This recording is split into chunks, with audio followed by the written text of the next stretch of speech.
Froggy flips.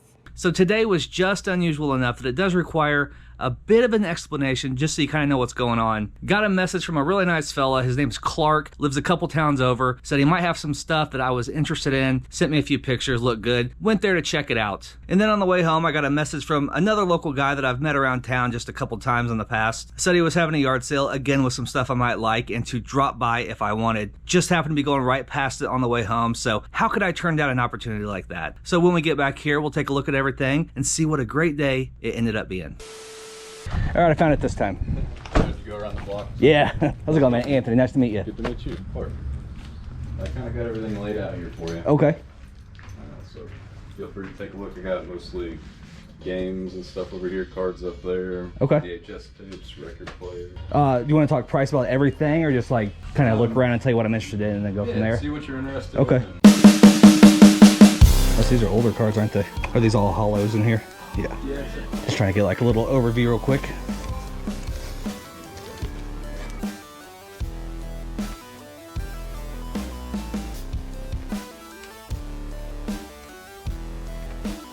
Does this work?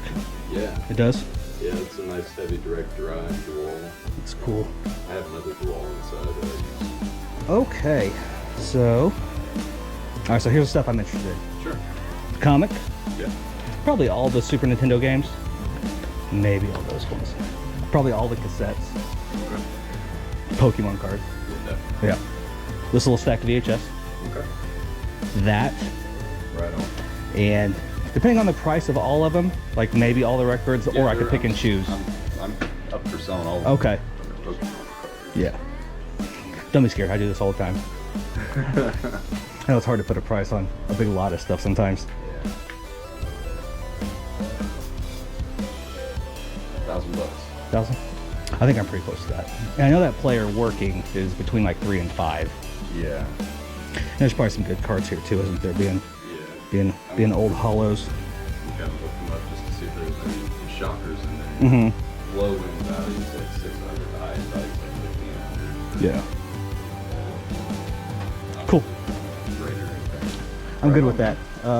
Yeah. Got the money in the car. Sweet. Appreciate it. Yeah, I like your YouTube channel, man. Oh, thank you. I appreciate that. I don't know how I even found it. Maybe it popped up No one ever knows how they found it, but you know, yeah. 88,000. That should be 1,000. Double count that. edit my eBay listings. Do you need to do anything first? Nah. Before I take them? I think that's everything. Awesome. Cool, man. Appreciate it. Thank you so much. I appreciate the deal, and I appreciate the invite. All right, we'll drive safe, man. Awesome, man. Take it easy. You too.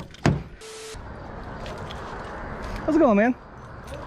It's really funny. I was driving down 9, coming back from Shelbyville buying records. Oh, was you? I saw that message. I was like, well, shoot, I'm driving right by that. It's awesome.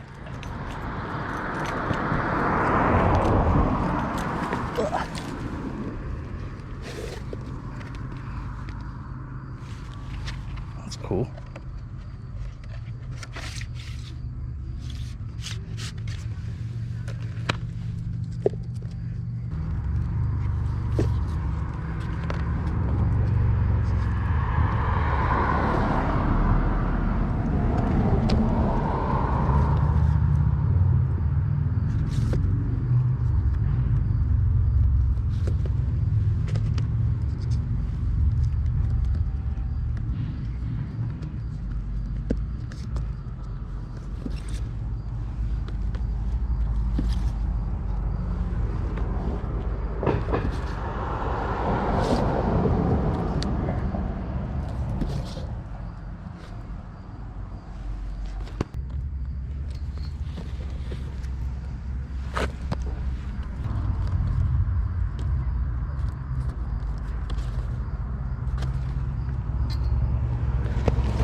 How much you have on the lunchbox?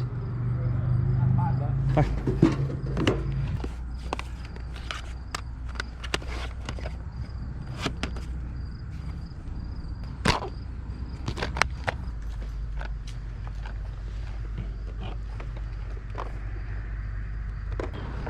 All right.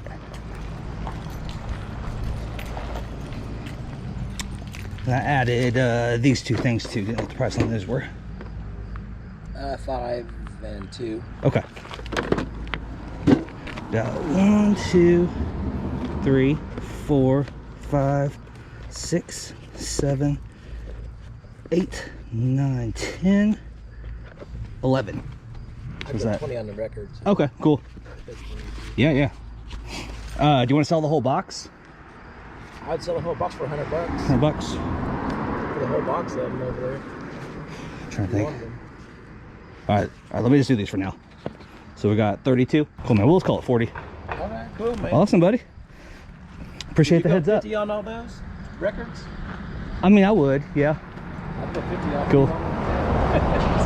There's a lot of good stuff in there. Yeah. I can't pass that up. All right, cool. She wouldn't call it 60. All right, cool, man. Thanks. Awesome, man. Appreciate it. No problem.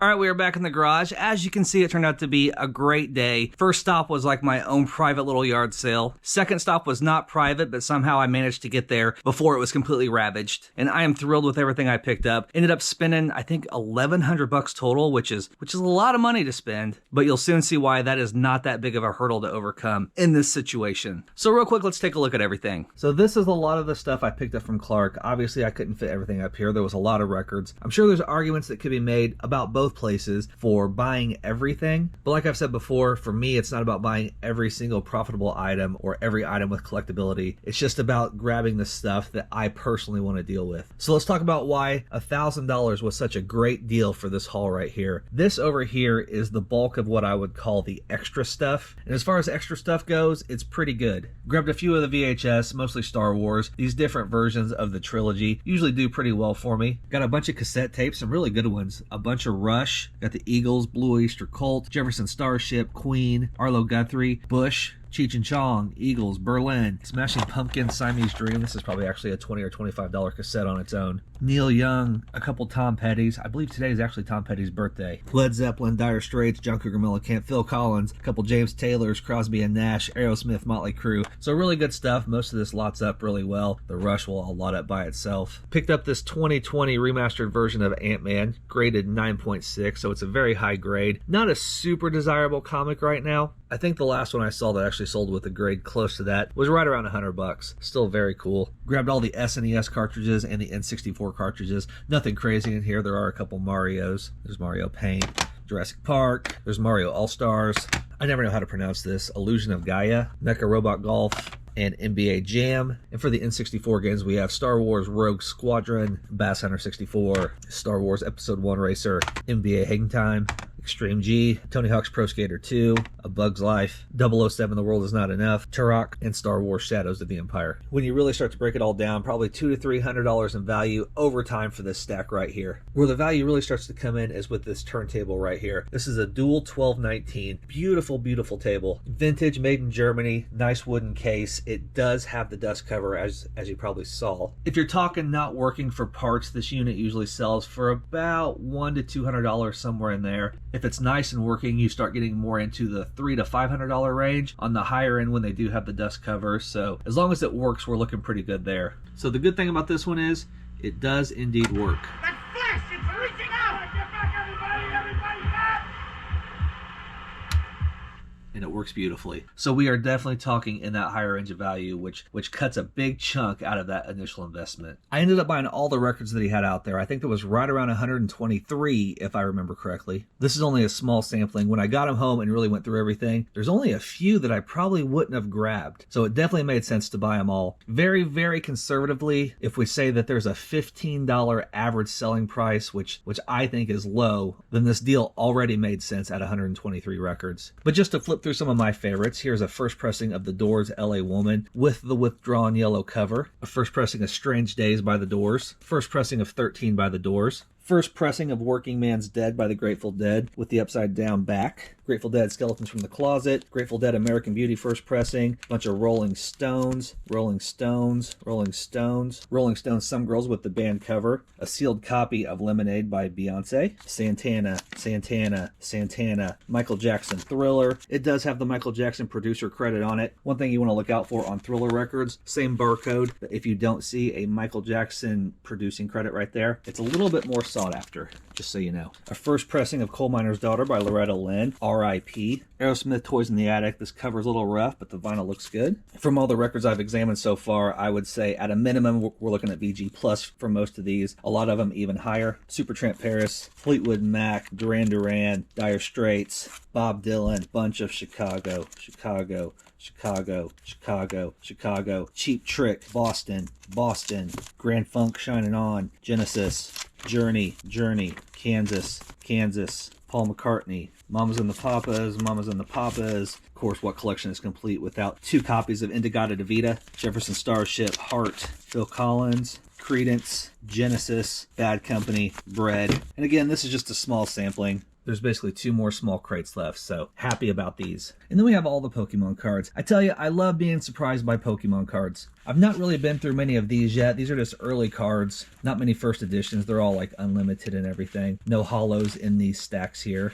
Definitely going to be some value because of the condition and the age. But like I said, not really been through them yet. Just kind of thumbing through them for you to see some of them. And then we have a few more right there. Inside this binder were all these old trainers, early sets, Fossil Jungle, all that stuff. I pulled those out because this is a nice vintage binder. It's the Charmander binder from the late 90s. I thought it would be cool to organize all the holos, put them in this binder, and then TCG everything. So that's what I did. I put everything in order. We have mostly base set, Fossil, and Jungle. Again, no first editions. These are all unlimited versions. But I got everything in order, and I put everything into TCG. Very carefully, by hand, making sure that the right card was selected. The condition of most of these seem very good, I would say. Near mint to a few light played. There's a very nice Dragonite right there. When I got everything entered into TCG, it gave me a value of right around $1,120. Yes, you could sell off everything individually over time. It would take a long time, but you would probably eventually make somewhere around your $8, $9, $1,000, $1,100 mark. Or I would think that it could probably be sold as a set for a discount, like maybe $300, $400, $500, and it would probably sell pretty quickly. Well under TCG value. It would be well under market value. And I don't really know what I'm going to do yet. I'm just trying to paint a realistic picture of potential value for something like this. But once everything's added up, $1,000 was a great deal, and I'm grateful that Clark had me out to take a look at everything. And then at the yard sale, I think I ended up spending $80 total, which again was a fantastic deal. Start with the extras. Got this Spider-Man Maximum Venom exclusive set thing.